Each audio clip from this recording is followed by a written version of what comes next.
Order. I will begin by calling the roll.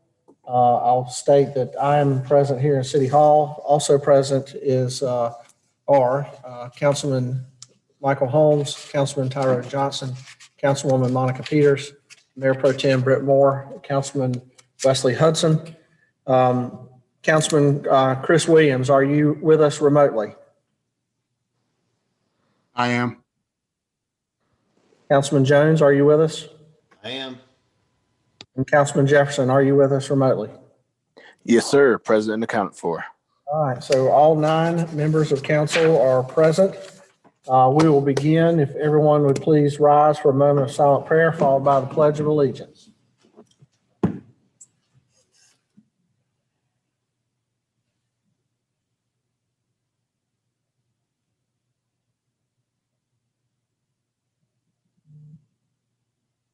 Amen. I pledge allegiance to the flag of the United States of America and to the republic for which it stands, one nation, under God, indivisible, with liberty and justice for all. Okay. The strategic plan update's on the calendar, but I don't think we actually have one. So we will move then to the Finance Committee portion of the agenda. And for that, I will turn the meeting over to the Mayor Pro Tem, Chris. I'm sorry, I'm not used to that yet. Britt Moore. Thank you, Mayor Wagner. We have a couple of public hearings that are on the agenda tonight. I don't think will be too long. If it's okay with council, I'm going to quickly ask that we look at the consent agenda items below. They are pretty self-explanatory on some contracts we have. Items 2020-515, 516, and 517. And those have been brought before council with a favorable recommendation. Okay, there's a motion to approve the Finance Committee consent agenda items. Is there a second? Second. seconded by Councilman Hudson. Is there any comment or discussion before the vote? Okay, hearing none. Councilman Holmes, how do you vote? Aye. Councilman Johnson? Aye. Councilwoman Peters? Aye. Mayor Pro Tem Moore? Aye. There's second. Councilman Williams? Aye. Councilman Hudson? Aye. Councilman Jones? Aye. Councilman Jefferson? Aye. And the mayor votes aye. So those consent agenda items are approved by a vote of 9-0. Thank you, Mayor. At this time, I'm going to open public hearing on item 2020-514. That's consideration on the Hot Shot Distributing. See Ms. Sandy Dunbeck is coming to the mic to begin this. Good evening. Good evening. Good evening. I'm Sandy Dunbeck with High Point Economic Development, and Marshall Yandel, Lauren Hill, and I are pleased to bring you this proposed Hot Shots Distributing Inc. project for High Point. Hot Shots Distributing Inc. of Charlotte, North Carolina is a family-owned distributor of hot sauces and other specialty products. Hot Shots is considering purchasing the 56,500 square foot building at 827 West Green Drive for a distribution and manufacturing facility. This building is located in an area of focus for the city's small-scale manufacturing work and also in one of the city's 3 opportunity zones. If the company picks High Point, in addition to purchasing the building, the company would invest $565,000 in building upfits and improvements. The company would have 21 plus people working there ultimately. Some would be transfers initially, and others will be new hires put in place over a 7-year period. These positions would include senior management, office staff, warehouse staff, and ultimately kitchen staff. The average salary of the positions would be greater than the Guilford County average wage of approximately $49,600. In addition to considering High Point for this facility, the company is considering locations in Tennessee. The company has asked that High Point consider authorizing performance-based incentives for the project. And the city's economic development team recommends up to $31,758 in cash grant incentives for such a project that would locate in High Point. $10,758 is based upon the capital investment and $21,000 is based upon the job creation. The source of that funding would be the city's Economic Development Incentive Fund, which is funded by general and electric revenues. Any such incentives would be subject to the company meeting benchmarks spelled out in a performance agreement. Payments would be made in installments after the company achieves those benchmarks. The company expects to make its location decision on whether to choose High Point or not within the next 30 days. President Lauren Heald and Vice President Matthew Heald are co-owners of the business and are a husband and wife team. I'd like to now turn the presentation over to Matthew Heald, who is with us via Zoom, so that he can share more information about Hot Shots Distributing Inc., the potential operation in High Point, and why High Point could be a good fit for his company. Thank you, Sandy. Good evening, Mayor and members of the High Point City Council. Thank you for taking the time to consider our proposal this evening. Hot Shots is a small business dedicated to supporting the fiery food community, and we are searching for a new home. We've outgrown our existing facility here in Charlotte, and we are looking to expand. Unfortunately, the cost of doing business in Charlotte has exploded proportionately with its population. We love North Carolina and we would like to stay, but we have to find an attractive location that is better suited to our business needs. Next slide, please. Most folks have never heard of us, not because we're small, but because we are the supporting arm of many of the public-facing companies that we work with. What we do is simple. We ship ultra-spicy products to resellers across the world. These resellers promote and sell sauces to chili heads. You probably know someone who enjoys the pain and discomfort of eating the hottest chicken wing or the spiciest chili. At the time, you probably doubted their judgment, maybe even questioned their sanity. But secretly, we all find a touch of humor in their reactions. Chili heads are a diverse group of people, and we are everywhere. In the U.S. alone, we have over 6,000 retail locations and over 3,000 restaurants. Our products are analyzed on blogs, showcased on YouTube, and liked and shared on Facebook. And this fame has generated international attention that has helped us to find customers in 26 countries. Since we are not a public-facing company, I'm sure you're wondering, just who are our customers? Next slide, please. If you search YouTube for hot sauce, you'll find celebrities eating our sauces on hot wings, struggling to talk about their careers. Our sauces are served on the counters at Firehouse Subs, with 1,400 locations nationwide. They are the flavor enhancers to the jerky found on the shelves at Beef Jerky Outlet. This is a 120-store national retail chain.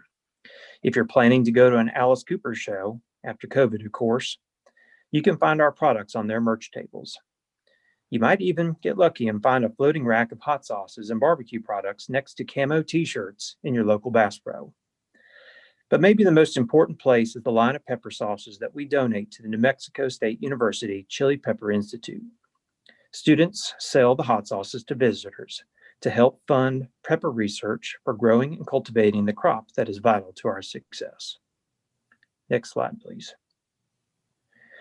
So what does a company like Hot Shots bring to its home city? 16 jobs in management, customer service, sales, marketing, and warehousing.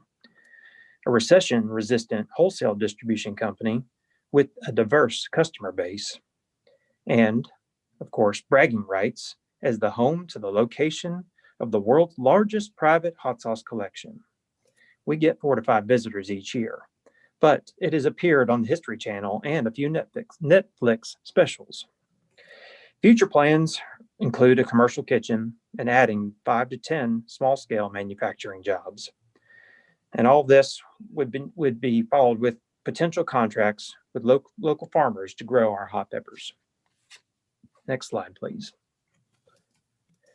As I mentioned before, we love North Carolina and we want to stay, but we have to find a new home.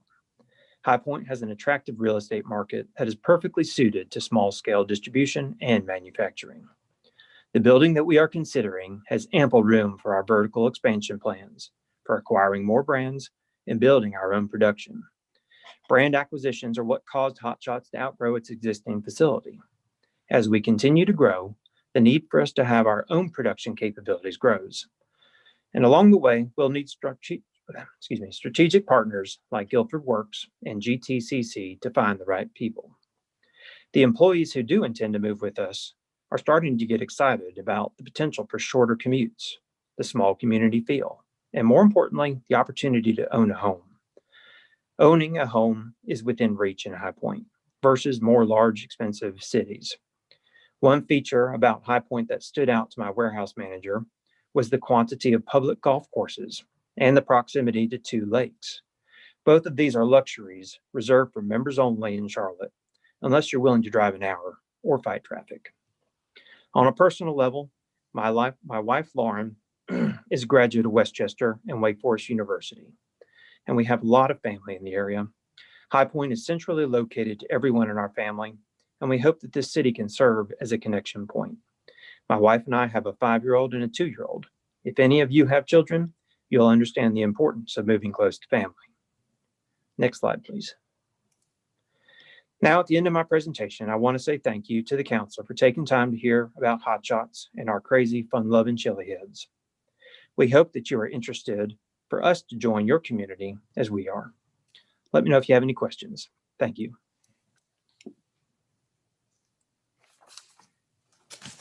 Thank you, Matthew. Mayor and council, your High Point Economic Development staff would ask that you consider authorizing up to $31,758 in performance-based incentives for this Hot Shots Distributing Inc. project, and that you would authorize the city manager to execute a performance agreement with the company containing benchmarks for the company to achieve and a schedule for the payment of such financial incentives. So thank you. Thank you, Sandy. Mr. Hill, are you still on the line? Yes, sir. Thank you for holding. We thank you for that presentation. Under our current processes, we will hold this open until our Wednesday recess meeting at 5:30.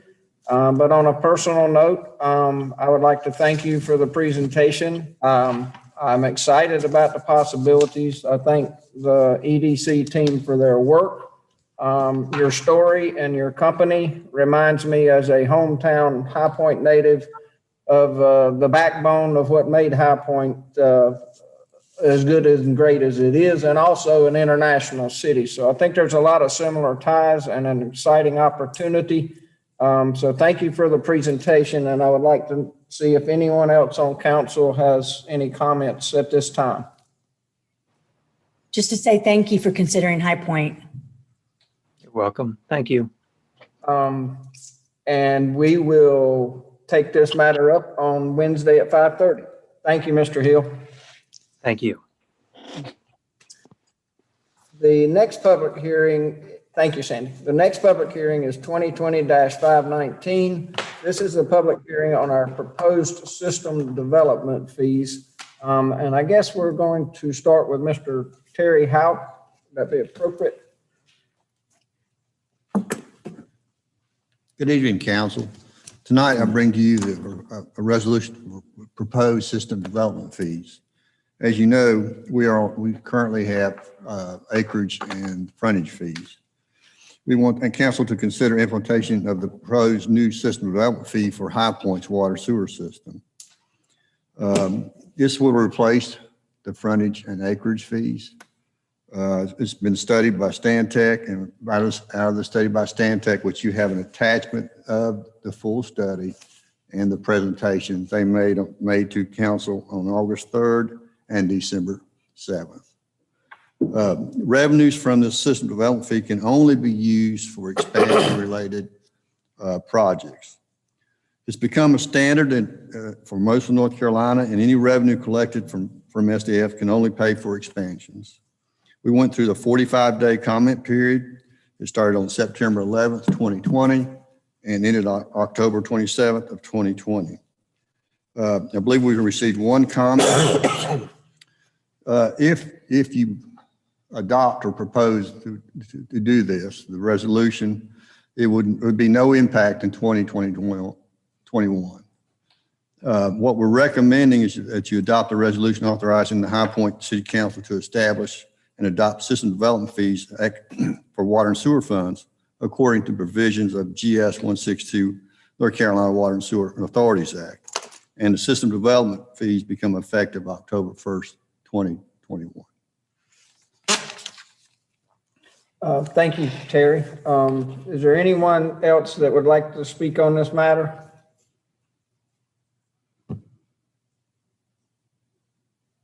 Okay. Seeing none, then we will. No. Okay. Who's there?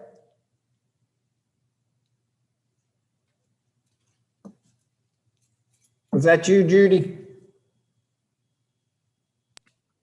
Hello, Hello, this is Britt Moore. can you hear me?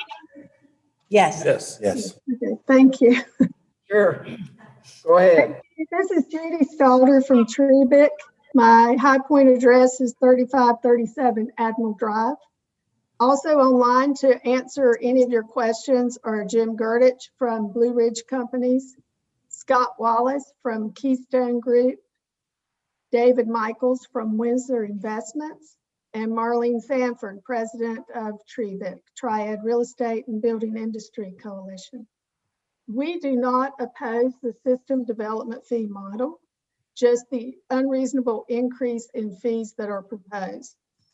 I know High Point to be a development-friendly city, so maybe you don't know that you have the option to craft the fees so that they remain equal or close to the current fees, and then phase in the increase. And I'd like to give you an example of how this has been done in the past. When Planning and Development Department switched to the Acela software in 2018, the fee structure for the development fees was revised to fit the system in a revenue neutral way. And that means without increasing the overall fees. However, planning let the development community know there was an increase coming. So when you increased development fees this past summer, and that was a significant increase to be effective in October, all you heard from us was that we didn't oppose the increase. That was because we knew why the increase was coming, and we knew 2 years ahead of time so that we could plug it into our performance. I realize that communications are more difficult when we don't actually see each other every day. So we are here to tell you tonight that we oppose this increase. The water and sewer fees were doubled in 2016, and that was a hit to housing costs. You just significantly increased planning and development fees, another hit to housing costs. When the system development fees were proposed, you may remember that I asked more than once this summer if the system development fees would be revenue neutral. I received 2 answers. One was yes, they would be revenue neutral. That came from staff, which means to me, and maybe it doesn't mean the same thing to staff, but what it means to me that there may be some changes, but there will not be an overall increase. The other answer I got was we will deal with those concerns in the public comment period, and I think we're past that period.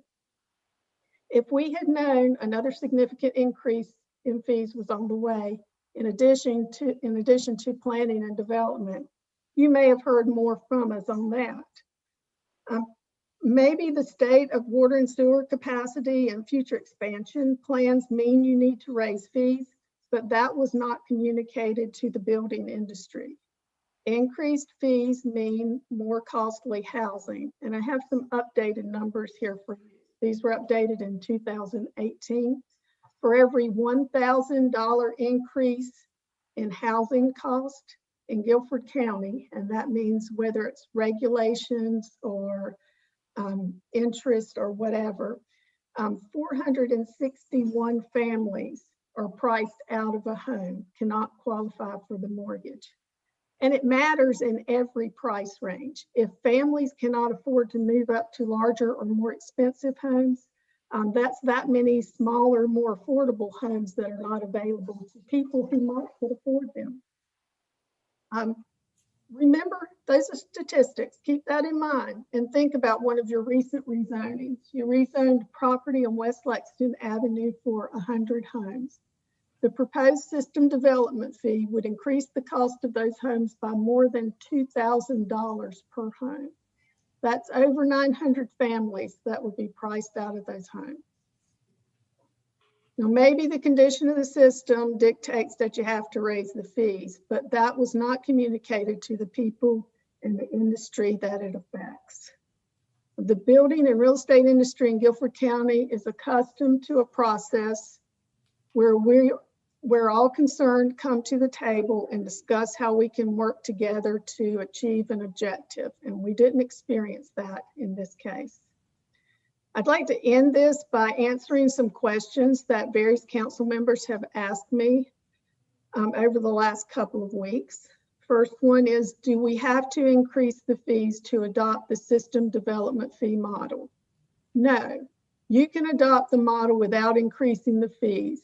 And you certainly do not have to adopt the maximum fees allowed by law just because they're allowed. Second question, do we have to wait 5 years to change the fees again? No. If you adopt the fee model this year without an increase, you don't have to wait 5 years. You can change the fees at any point. The 5-year number comes in when you have to review it again within 5 years. Now, what about the cost of the consultant to recalculate? The cost of hiring a consultant to do the recalculations is less than the increased revenue you would get on one small development. Because I know High Point is development friendly, my request tonight is on behalf of Treebeck members and the development community for you to take a step back and work with the industry most affected by this increase in fees and find a mutually agreeable solution. Thank you for listening to me tonight. But I just want you to know that the development community feels very strongly that this is the wrong way to go. Thank you for your time tonight, Judy. Anyone else on the call want to say anything? Okay, seeing none, we'll set this aside also for consideration at Wednesday at 5:30. I want to thank everybody took the time to join us. And if there are public comments that need to be brought before council, they can be sent to publiccomment@highpointnc.gov. They can be dropped in the utility box on the sides of the building on Commerce or Green, or you can call the city at 336-883-3111, and it will prompt you. Okay, last of that, 336-883-3522. Just another example of the changing of our meetings. I apologize for not having the right number. I think that covers finance. Mayor, thank you. Thank you very much. Councilman Jones, I've got a question maybe for staff. Go ahead, Councilman Jones. I guess my question as far as logistics, if we determine between now and Wednesday that this needs to be tabled for a period of a couple of weeks or whatever to review the rate increases, it's my understanding we'll still be able to do that between now and Wednesday if determined necessary. Is that correct? It's my understanding that that is true, but I think the intent will probably be to take up that consideration at the recess meeting on Wednesday. Okay, thank you. Thank you. Anything else to come before finance? Okay, Mayor. All right. So next on the agenda is the Community Development Committee items. Councilman Williams, since you're not here, would you like for me to run this part of the meeting for you, or are you willing to do it? It'll be my pleasure to let you do it, Mayor. Okay. I don't see Ms. Loosemore here. Is someone going to be presenting? Oh. Okay. Everything's in pending and we're just not doing it. Okay, well, you got off easy then, Chris, or maybe I got off easy. All right. So there's one item then for prosperity and livability. And for that, I will turn the meeting over to Councilmember Hudson, who chairs that committee. Thank you, Mr. Mayor. Prosperity and Livability Committee met at our appointed time, and we had a presentation on the Foxwood Meadows development, which occasionally has some flooding that has some of our citizens not able to get in and out of that development. Robbie Stone is here to present for us. Thank you. Go ahead, sir. Yes, sir. Mayor, Council, thank you for your time this evening. We did talk about this at the P&L meeting. This, just for those of you who may not have heard about some of this or have heard all the details, just a brief overview. Foxwood Meadows development was developed in 1967. This development resides on about 80 acres, and there was 140 lots within this development. There were no flood damage prevention standards at this time. And then in 1978, there was flood hazard mapping. So it was after the fact that it was developed. In 2001, the city received an annexation and zoning request for the William Grove subdivision, which is just to the east of Foxwood Meadows. And as part of this request, the city required an access connection put in there. I think some of the Foxwood Meadows citizens came out and they did not want that connection. They were concerned about increased traffic throughout their existing development. So that requirement was removed. In 2002, a large storm came. So they had a large flood. At that point, several of the neighbors in that neighborhood, they came back out and said, hey, we want that connection reestablished. Well, at that time, it was too late. I think homes were already starting to be constructed, and they really couldn't fit it in at that point. So we're here tonight. We've got a map up on the screen here for you. There's been no engineering, no survey work or anything at this point. On the map, we do show an option A and an option B, two possible options that might provide egress and ingress for the backside of that Foxwood Meadows community, specifically the Middlewood Court and the Greenstone Place Drive for those folks who live on those two areas, and then that back half of Rivermead. The blue shaded section of Rivermead is an area that we did briefly look at as far as raising that portion of the roadway. We'd have to raise that portion about 4 to 5 feet for a length of about 800 feet. That still will not remove that from the flood zone. The flood area in the flood zone is everything that's in the light yellow shaded area there. So you can see that encompasses pretty much all of Rivermead Drive and a good portion of the other side streets.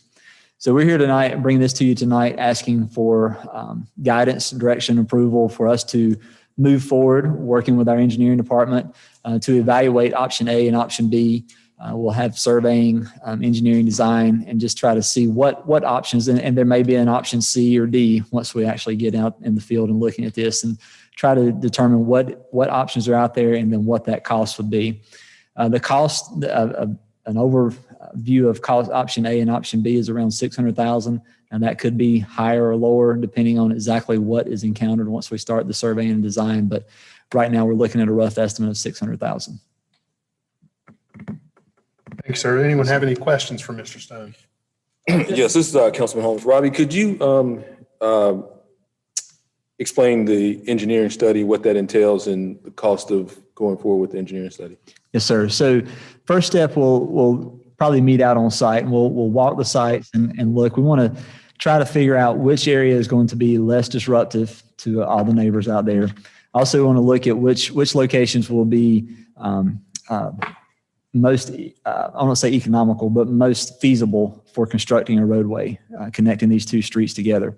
So once we have a meeting on site and try to determine some of those locations, we'll send out our surveyors to come back with locations. They'll give us some topographical locations along with the existing curb and any other existing features that might be within those areas that we deem may be a feasible option. Then that information will come back into our engineering department and they'll start working on the actual design. As far as the cost for that, I don't have those numbers for you right now, but that is something, those will be the first steps that we'll take with this process if we're given approval to move forward. And if approval is granted, what's the timeline on getting the engineering study started and completed? So the timeline to get it started and complete, probably within the next few months as far as the survey would start. There would be, we'll have to have some on-site meetings. I want to make sure that, obviously I know the neighborhood has been made aware of this, but I want to make sure they also have additional notice so that there's no surprises if they do see us out there. But I'd say within the next probably 3 months, we should be out there definitely surveying, getting that data so that we can bring it back in and start that design, hopefully in the late winter, early spring. Thank you, Robbie. Yes, sir. Anyone else? Any of our virtual members? If not, everyone understands what this proposal is asking. Simply, they're asking us permission to go further with a study. So with that, I will make a motion to approve. Second. Item number 2025-18. Okay, there's a motion by Councilman Hudson. It's been seconded by Councilman Holmes. Is there any further discussion? Okay, hearing none. Councilman Holmes, how do you vote? Aye. Councilman Johnson? Aye. Councilwoman Peters? Aye. Mayor Pro Tem Moore? Aye. Councilman Williams? Aye. Councilman Hudson? Aye. Councilman Jones? Aye. Councilman Jefferson? Aye. And the mayor votes aye, so that is approved by a vote of 9-0. Motion to approve the minute. Oh, we have one ordinance. Oh, I missed it. Yeah, you're skipping ahead on me. Oh, well, Didn't have. You're out of order. order. In more ways than one. Yeah, All right. all four I have. Get gavel down your first weekend? That's right. Yeah, that's right. Don't make me do that. All right, so we got one ordinance. This is just to revise our official sessions to add, I think it's to add back in the April 19th council meeting since the market has been rescheduled to June. So I'll go ahead and make the motion to approve that item. Is there a second? Second. Seconded by Councilman Hudson. Any discussion on the motion? Okay, Councilman Holmes, how do you vote? Aye. Councilman Johnson? Aye. Councilwoman Peters? Aye. Mayor Pro Tem Moore? Aye. Councilman Williams? Aye. Councilman Hudson? Aye. Councilman Jones? Aye. Councilman Jefferson? Aye. The mayor votes aye. That item's approved by a vote of 9-0. Next is minutes to be approved. Anyone have any adjustments to the minutes? Okay, is there anyone opposed to approving the minutes as set forth? Okay, so that motion is approved by a vote of 9-0. I guess we actually needed to I made the motion. Who seconded it? Let me back up. Yep. Gotta do this right. I make the motion to approve the minutes. Is there a second? I second it. By Councilman Hudson. Is there anyone who is opposed to approval of the minutes as submitted? Okay, hearing none, then the motion to approve the minutes is approved. And I will declare this meeting to be in recess until 5:30 on Wednesday, the 23rd of December. See you in a couple of days.